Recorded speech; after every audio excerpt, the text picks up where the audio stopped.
of 39, 281, and a touchdown, but he doesn't get the win. Tua does. Miami, who was getting 3 points, plus 160, and the under hits, and this was a game that just kept going more under. The total kept dropping. They couldn't get anybody to take the over, and you see why. 17-16 your final. Miami doesn't care about points. They just care that they won, and afterwards, Tua with Melanie Collins. Well, Tua, congratulations on a hard-fought win. 1-0 to start the season on the road in front of a sold-out Gillette Stadium. To get a test like that in your first game of the season and come out on top, what did that say about your team today? It said a lot.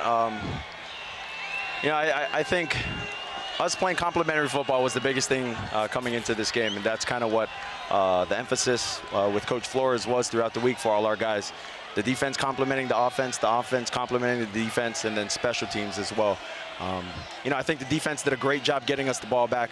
Yeah. We got to execute on those opportunities, but we got away with this one. So. Yeah, the takeaway streak stays alive. So much this week was made of the matchup between you and Mac Jones as former teammates. How are you able to sort of keep that out of your head this week and stay focused on the game? Well, I think as competitors, you're really not playing against each other. You're playing against, his defense and our defense. And that's really the focus every time you go out there. You're focused on plays that you think you can execute against their team. You host the Bills next week. What are some things that you'd like to see this team shore up before you see them on Sunday? Well, I think we got to clean up a lot of things, and I think that's what tomorrow's for.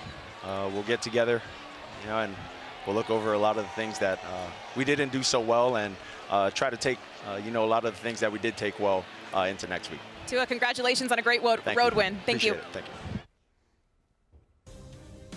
So here you go. Fins up, baby. They're the best team against the number. Wow. And in part, that's because, remember, 2 years ago they started 0-8. Yeah. They were posting odds of them going 0-16. They got drilled in like their first two games. Lamar Jackson, I think, just scored again from that game. It was ugly. And since then, they just, without a lot of stars, without a lot of household fantasy names, all they do is win, win, win no matter what, at least against the number. And now they get a win on the scoreboard in the division against the hoodie in his barn.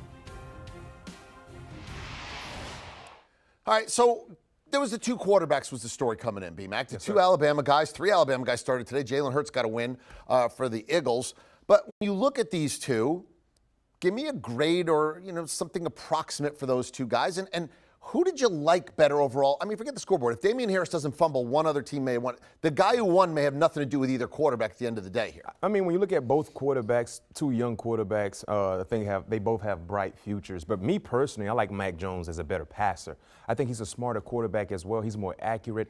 He might not be the athlete that Tua Tagovailoa is, but when it comes to just throwing the football, I think he's the better player. He put up better numbers individually, making his first start. He did more than enough for his team to win the ball game, but those fumbles were extremely costly, especially Harris' fumble right before the change of possession for the Dolphins that ended the game for them. But I think both teams are in an okay situation at the quarterback spot, me personally. Mac Jones completed basically 75% of his throws, no turnovers, 281 yards, and put it in the end zone. But they didn't win. Yep. So translate that for me, JJ. Well, he didn't put it in the end zone enough, and that was the issue. They went 1 for 4 in the red zone, and that was the gigantic issue. They went 11 for 16 on third down, the New England Patriots did. Anytime that you get 16 shots at it and you get it 11 times, you're usually going to win those games, right? You should.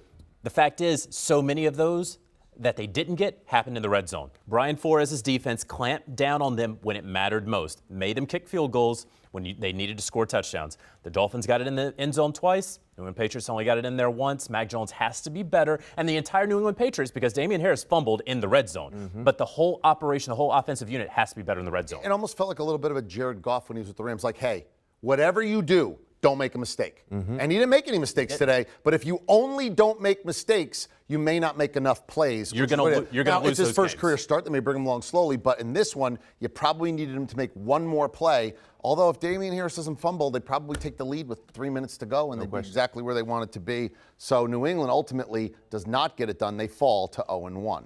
Do you want a sports network that delivers everything that matters about the game? The highlights, the picks, the instant analysis, no yelling, no fake debates, no politics. Hit the subscribe button and never miss a moment.